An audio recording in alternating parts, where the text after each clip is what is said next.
খাতা কর। তুমি একটা ছড়া বলো। আতা গাছে তোতা পাখি, ডালিম গাছে মো, হিরে দাদার মন মনে তার ঠাকুর দাদার বউ। আরে বিধান দোকানে কালকে আসিসনি? আমার বাড়িতে অনুষ্ঠান ছিল স্যার। কই আমাকে তো নিমন্ত্রণ করলি না। স্যার আপনার জন্য দই নিয়ে এসেছি। দই নিয়ে এসছি? আরে আমার তো ফেভারিট জিনিস।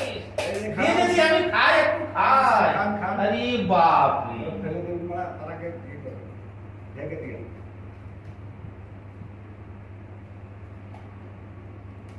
দইটা তো খুব স্বাদিষ্ট, এই অল্প করে নিয়ে নি।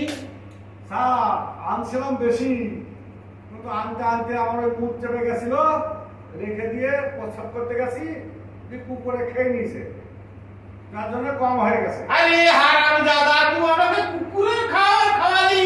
ছি ছি ছি ছি ছি ছি ছি ছি ছি। স্যার ওইটা ফেলে দিলেন কেন? কেন, কি করবো ওটা? ওটা যে আমার দাদু চলতে ফেলতে পারে না, ওটা যে বুঝতো। ওরে সর্বনাশ, তুই আমাকে শেষ করে দিলে না। ধর্মটা আমরা সবই শেষ করে দিলি তুই।